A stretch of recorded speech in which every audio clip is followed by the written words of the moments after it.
welcome to my channel. I am Zodiac Bandit, and today we have some spoilers for Campaign 3 of Critical Role up to episode 91. So if you aren't caught up with Campaign 3, I recommend clicking off. However, this is the single most spoiled fucking moment I've seen so far in this campaign. So if you have already seen it and you have an idea about what this video is going to be about, you can keep watching. But I recommend not. Spoilers ahead. For those of you who are still here, you are obviously caught up with Campaign 3, and you know that FCG in the last episode just sacrificed themselves to nuclear explosion upon Odahan Thule and let the others survive because they were in a do-or-die situation, and they were all very close to dying. So FCG made the sacrifice play, and now we are down a FCG, and it looks like there's a good chance they might be unrevivable. First of all, they don't have any, true resurrection stuff. Fern only has Revivify on her, and I don't think she has it prepared, nor do they have the necessary needs to sort of bring FCG back at this moment. So realistically, unless they find someone who's both good with technology and has very powerful resurrection, I don't think FCG is coming back. Why do I think they need someone with technology? Well, FCG was sort of blown everywhere. They were in pieces. Their entire torso is missing, with the exception of the chest plate that has the grass blades on it. So realistically, FCG is in a state that isn't bring backable for a Warforged person like themselves or a Oraton like themselves. So they are in sort of deep shit. Now this episode changes a lot of things. This episode has shown that there's going to be a big shift in everything going forward in the campaign, and I kind of want to go over those today. So this is obviously going to be a video about the changes that this event has made, and I'm going to give a prediction for what I think Sam's next character is going to be moving forward. So let's get into it. So the first major change is obviously no FCG. Sam will likely not be at the table for anything more than the ad read for the next episode or two, and this means the biggest connection for the gods to the rest of the group is gone. Ashton and Fern are mostly just Titan people now, with their literal relation and absorption of Titan powers, and the rest of the crew aren't necessarily truly related to a god. They don't pull any powers from gods. In fact, they pull powers from other places. Laudna takes powers from Delilah, and Oram now has some powers coming from Nanamori. And obviously Imogen takes her powers from Ruidus. However, the whole campaign has sort of been built around the idea that the gods are in danger, and that was what FCG wanted the most. I do think at this point in time, the rest of the team will sort of go behind the idea of protecting the gods fully this time. Beforehand, they were sort of all in the idea of maybe the gods aren't worth keeping around, but with FCG being the one who sacrificed themselves, I do feel like the group is going to bolster themselves around the idea of fulfilling FCG's hope to save the gods. So I think that we're no longer going to be questioning if the gods are worth saving. It no longer matters. The group is going to feel like they have to save the gods for FCG, and I think that's going to be good moving forward, because now it means they have a true, sort of end goal in mind. They're going to defeat Predathos, defeat the Ruby Vanguard, defeat the Rubimine, and save the gods for FCG, and I think that is going to bolster the group tremendously moving forward. I also think with Ashton picking up the coin of the Changebringer might reach out to Ashton, and Ashton might accept and sort of not necessarily gain any powers in that way, but sort of gain a relationship with the Changebringer and sort of come full circle for the Ashton character, of a character who didn't really care for the gods, who actually kind of hates the gods, was one of the people who, when they were separated, came in direct conflict with a god, and now they're the one who's going to have a direct communication with the Changebringer. And I think that would be very cool and very interesting moving forward for Ashton to sort of pick up that torch and continue on the road of change, or Changebringer. And I think that would be very sweet for Ashton to do with all of their relationship with FCG. So that would be very cool for me to see personally. This leads to the second bit of change, and that is with Oram and Nanamori's deal. With FCG not making it back to Exandria alive, and potentially others, depending on how bad their travel goes, Oram is now free of the contract. The contract was they all make it back how they were, and that is not happening anymore. They are not going to be making it back. They did not see it through, and now, unfortunately for Nanamori, she no longer has a servant. Fortunately for Oram, that means he isn't going to be stuck in Purgatory or in the Fey Realm serving Nanamori, or isn't going to be forced to be the protector of Fern. He's just going to choose to do that. So realistically, Oram is now freed from the contract, because this is the biggest indication, and the only indication that really mattered, because one of them did not return as they were. FCG's body will return to Exandria, but it will not be returned alive or, with the spark of life that was FCG. It is now out, and there is realistically no more deal, which is a good thing, but is also a bad thing that it came at the price of FCG. Episode 92 not only did a lot to the party, but has also done a lot to the enemy.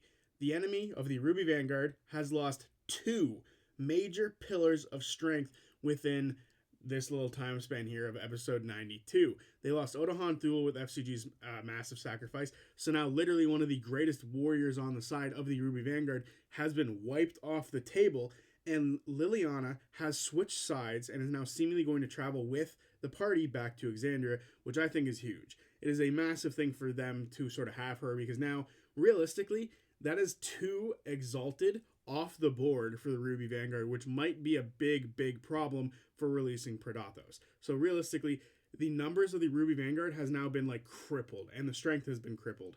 And realistically, Ludinus is the only one left, and based on what Liliana has said in the past, he might just end up killing a bunch of other, like, Ruidusborn or a bunch of other Ruby Vanguard people out of pure anger and frustration, because she's been the one to sort of walk him off that ledge in the past, and now she will no longer be there to do so. So realistically, Ludinus might start hurting himself quite a lot.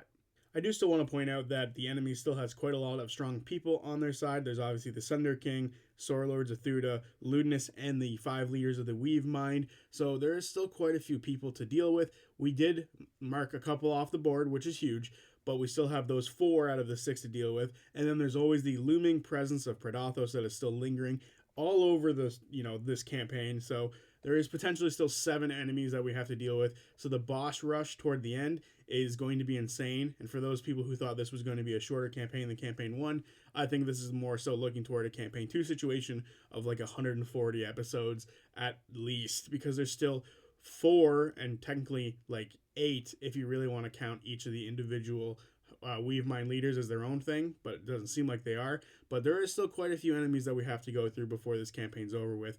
And of course, like I said, Predathos is always looming. So we still got quite a ways to go.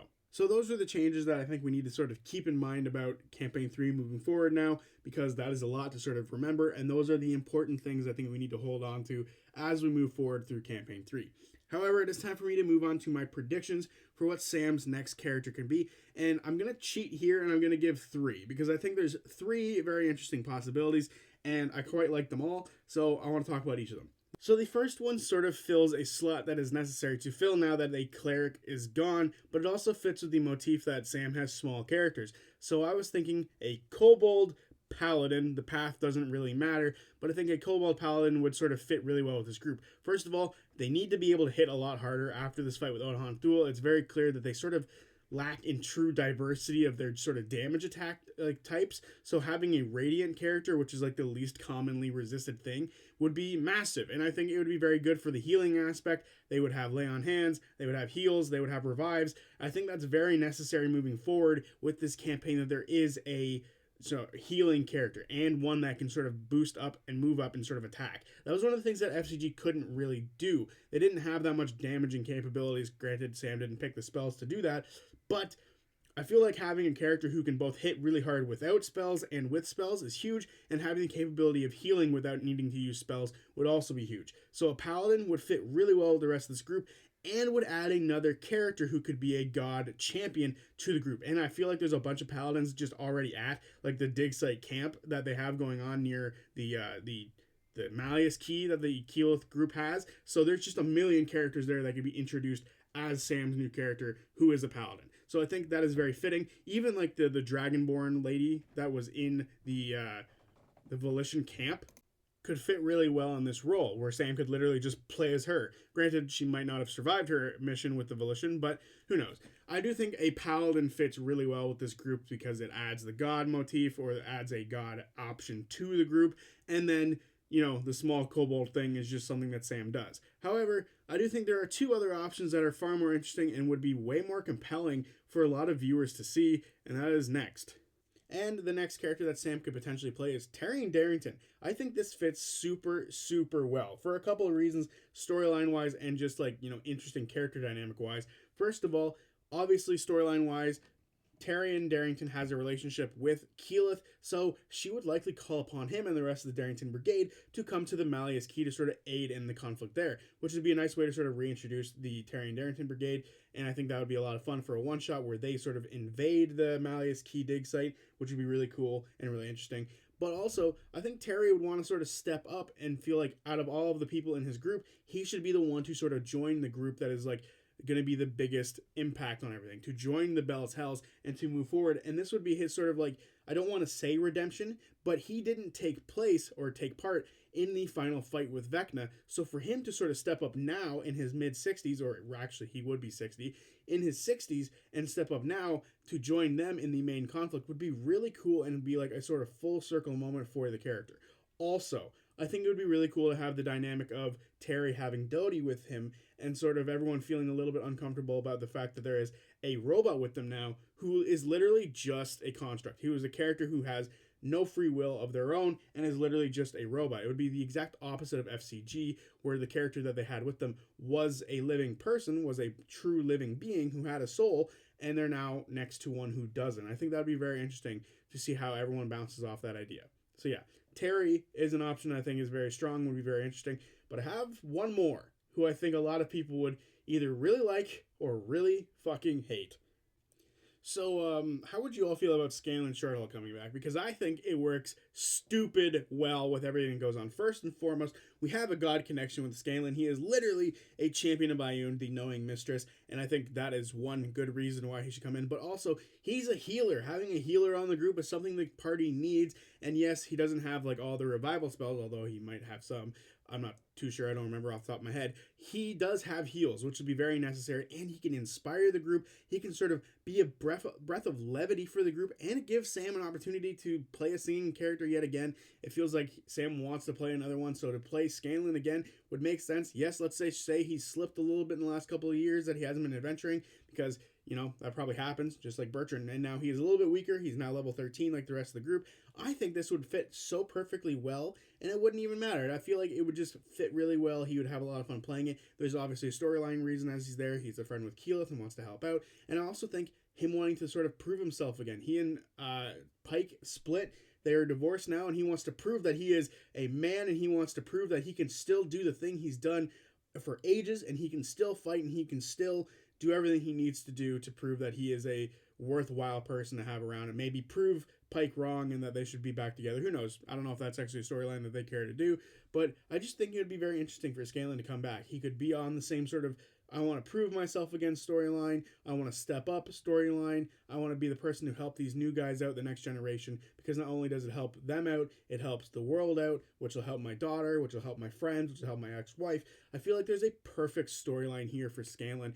And again, he just fits the role really well of being able to heal the group, and I think that would be really cool and really satisfying for Scalin to come back. One of the few characters who we haven't seen from Vox Machina yet, returning in a way, and now they have a permanent standing. And yes, making them a little bit weaker would be a good idea, because we don't want someone who's just a little bit stronger than the rest. We don't want Scalin to be level 15 and everyone else is level 13. That would feel a little unfair, although I do see why you would do that, because Scalin used to be level 20, and now him going down to level 13 does seem like a big loss in power, but it does still fit really well. Not only did Bertrand lose like a million levels, because he was like level 5, so he lost like 15 levels because he was extremely powerful as well. So it does make sense for some people to lose that strength over time and to again go back and regain it. Yes, Scalin is a little bit, in a weird situation. He's not human, so he wouldn't necessarily have lost any of that strength going from being like in his 50s to where he is now in his 90s, I think.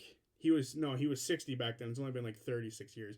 So he's like 60 back in campaign 1, and he's now 90 now. So it's a little bit different for a gnome to do that change, but I do think it would be rather interesting to still see him come back, having, spent a little bit time more still behind the screen than in front of the screen as a director or as a playmaker or whatever. He's just been doing plays in the last little bit. That's literally all we've heard about the character in the recent memory. So for us to see him come back, he's a little bit disheveled. He's a little bit upset with himself because life hasn't gone the way he necessarily thought it would. Yes, he is, very famous for all of his plays and stuff now, but he wants to become an adventurer again. And I think that would be very fitting for the character. And I think that would be a lot of fun for him to come back. So there you have it, the changes that episode 91 brought to Campaign 3 and the ones that we should, at least focus on moving forward. Also, the predictions that I have for Sam's next character, all of that was in this video as you just saw. So let me know what you guys think down below. Do you think he's going to replace FCG with a previous character or a completely new one? And what do you think that new one should be if you think it is going to be a new character? Also, I do have a few other things that I want to mention before I fully wrap this video up. First and foremost, if we look at our Critical Role bingo sheet, we've actually fulfilled a couple of the bingo stuff now, and most of them happened within rapid succession of each other. First of all, FCG going berserk was one of the things on our bingo card, and then obviously Odahan Thule dying and a player dying. We obviously had a Mighty Nine return for Campaign 3 this year, which was in the form of Jester sort of giving a sending spell. I want to count that as a Mighty Nine return for Campaign 3, but if you don't, I understand why, but I'm going to count it anyway. So yeah, we now have 4 of our bingo sheet stuff put out here already. I do kind of want to remove FCG gets a Divine Intervention, but this is mildly a prediction thing that I sort of came up with. So I feel like leaving it there makes a lot of sense. It does, however, kill 2 potential bingos, but hey, that's part of the shit that happens with it. So I did want to just bring this up because I thought it'd be cool. I also do think that the party might actually now have a reason to go meet Devexian or D. So there's also that to keep in mind. They might want to try to figure out if D can bring back FCG in any form or way. So that might be something to keep in mind moving forward as well. Just wanted to point that out before I properly end this video. And I will see you guys on Friday for the recap of episode 92. I can't wait for this episode to see how everything gets shaken up, and I can't wait to see what the party does, because they have to sort of wait a little bit to rest up before they can teleport back to the escape hole that they found. So yeah, we still got some shit to do on the moon, people. I'm very excited. I'll see you guys on Friday for that recap. Peace.